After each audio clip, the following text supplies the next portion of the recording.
Welcome back, True Seeker. In the headlines, Jimmy Carter, who earlier this year in August said he's only living to vote for Kamala Harris for president. Reportedly yesterday, Jimmy Carter voted for Kamala Harris. And yesterday was Wednesday, October 16th, as I make this recording early on October 17th. And he could have voted on October 15th because that was the day early voting opened up at the polls in Georgia. But there's a reason that they had this headline and this supposed vote saved for one day later, October 16th. Of course, that's the day leaving 76 days in the year. And Jimmy Carter won the 1976 selection. And I did use the word selection on purpose because that's what our elections are. They're not real. They're not legitimate. They're all rigged. Again, you guys, secrets. What's the nickname for the federal city? Oh, that's right, the Masonic City, named after a secret society. And what's Masonry based in? Oh, Kabbalah. And what's a component of Kabbalah? Oh, yeah, that's right, Gematria, the practice of coding numbers into words. But anyhow, 1976 was the year that Jimmy won, whose real name is James Carter. And notice how in Gematria, James Carter equates to 76, just like Barack Obama. And that matters because it was 1976 that Jimmy Carter and his administration honored Black History Month. If you want to look it up in his storybook, it was February 10th, 1976, that Black History Month was first honored and recognized by the feds. And there's a reason they did it in the middle of the month, in the middle of Black History Month. Again, the majority of the world writes that date 10/2, like 102, slavery equals 102. The American Civil War, which had a lot to do with slavery, began on the 102nd day of the year, April 12th, 1861. But notice, in Gematria, the practice of coding numbers into words, slave, Negro, Rasta, blues, they all equate to 76, again, like Barack Obama. And if you open up your Bible, the 44th book of the Bible, remember Obama was number 44, elected 44 years after the Civil Rights Act. The 44th book is Acts, A-C-T-S. And Acts 7:6 is about 400 years of slavery. Famous verse in the Bible. And Obama paid tribute to that 400 years of slavery in a major way, in his film Leave the World Behind. Again, if you haven't seen Obama's first film that he produced, Leave the World Behind, it's about the end of America. Has a nice little tribute to the fall of Rome at the end. Little girls in a billionaire's bunker as the world's falling apart. And there's Commodus, the name written on the wall. Commodus marks the time of the fall of Rome. He died in the year 192 AD. Leave the World Behind in Gematria is 192.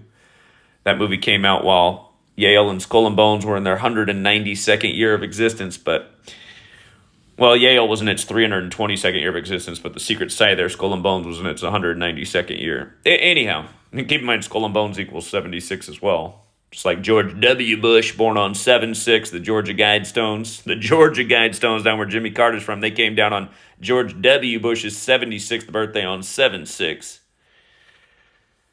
If you don't know about those Georgia Guidestones, they were pretty creepy. Look at the first thing on there about reducing the Earth's population to 500 million. Might tie in with that Obama film.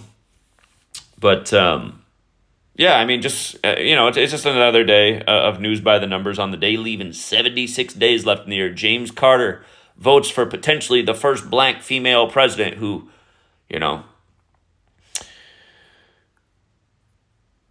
came in with Obama. Or, excuse me, well, sort of, but it came in with Joe Biden, a lot like Obama. And here's another thing that needs to be pointed out. Wednesday, remember, it's the day of the week that has Gematria 44. Wednesday equals 44. We talked about this, how everything was 44 in the headlines yesterday. But Wednesday equals 44, like Georgia's 44. Again, Obama number 44, elected 44 years after the Civil Rights Act. Joe Biden in Gematria equals 44, as does the surname Harris. So there's layers to this, but the big one is 76. Big time slave code number. And if I didn't say so, again, in that movie, Leave the World Behind, Obama put 76s everywhere. I shouldn't say Obama did, because I think his name's just slapped on the movie. I don't really think Obama had anything to do with producing that movie. His name's just put on there symbolically. The president whose Secret Service name was Renegade A renegade's like a infiltrator, someone who's trying to take something down. Obama's first movie is about the takedown of the country. I mean, they're just sick jokes going over almost everybody's head. But anyhow, going back to February 10th, 1976, the day the feds recognized Black History Month, Kamala was 11 at the time. 11. And, of course, the word black equals 11. But notice, it was 113 days after her birthday. James Carter also equates to 113, just like Scottish, as in the Scottish Rite of Freemasonry, which is large and in charge in D.C. And again, in case you're new here, there are 4 base ciphers of the English language: the alphabetic order, the reverse alphabetic order, and both orders with numerology applied. You want to know the 4 base ciphers. And speaking of 4, Georgia, the state that equals 44, is also the 4th state in order of statehood. If Jimmy voted on October 16th, that means he voted 4 days before Kamala's 60th birthday. And again, we have the 60th U.S. presidential election upcoming. Supposedly, Tim Walz is 60 years old. Remember, her 4 finalists for VP to run alongside her all had the 60 connection. Either they were 60 years old or their names equaled 60 in gematria, just like Donald Trump equals 60. And remember, Donald Trump announced he was going to run for president, or he made his informal announcement exactly 60 weeks into the first ever Jesuit Ignatian year, and that was the same day where later in the day, his ex-wife fell down the stairs and died. And again, none of these things are an accident. It's all high ritual.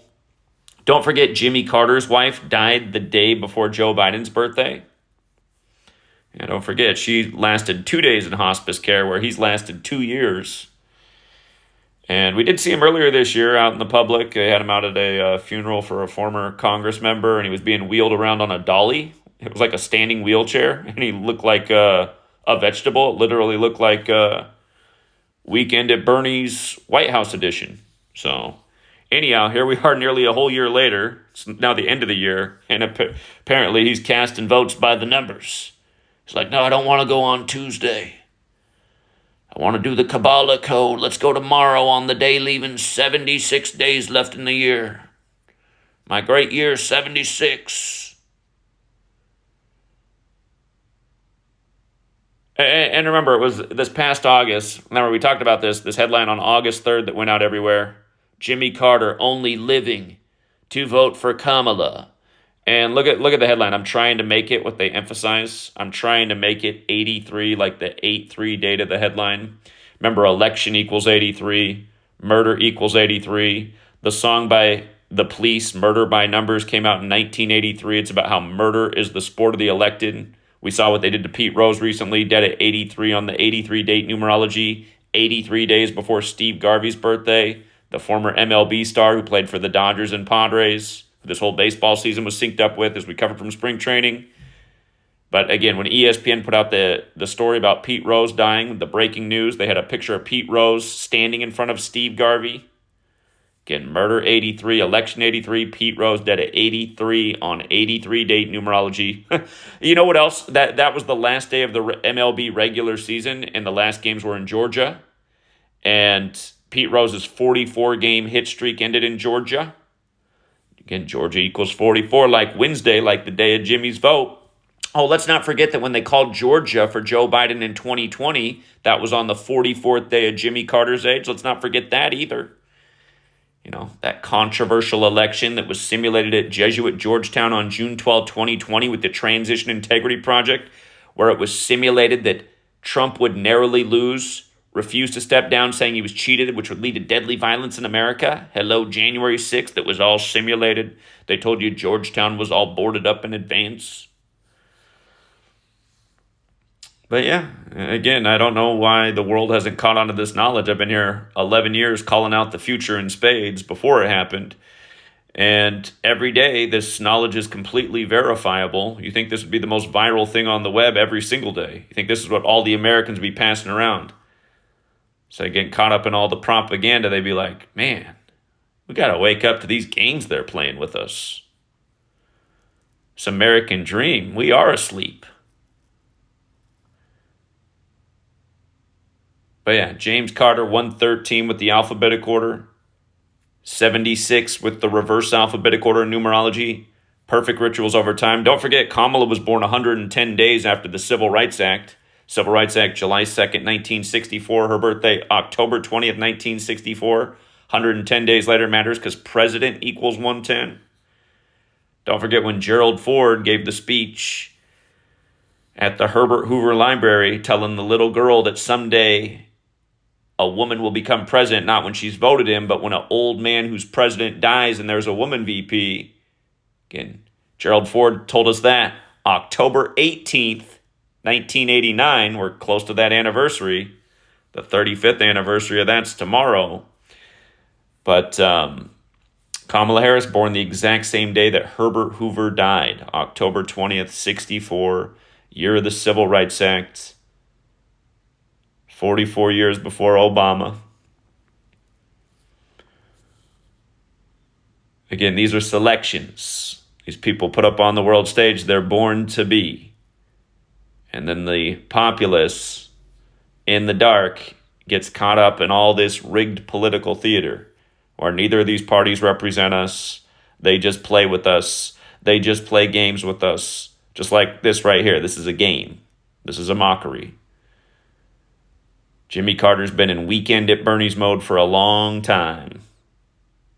And don't they bring this up every election cycle too? How there's all these shenanigans and tricks and supposedly dead people have cast votes. Doesn't this come up in the news? The Democrats were saying, oh, the Republicans somehow used the names of dead people to cast votes. And then vice versa, the Republicans will be pointing back at the Democrats. Look at all these people who had already died that somehow cast votes. Again, all this stuff is really, it's really dark humor is what it is. You know, federal government, $5.2 billion rocket mission launches on Columbus Day to discover a new world. Almost nobody gets the joke. Half the country was too busy playing with themselves. See what they really put out that Al Gore internet for? He knew everybody'd be tweedling themselves. Anyhow, we'll leave it there for now, Truth Seeker. Until next time.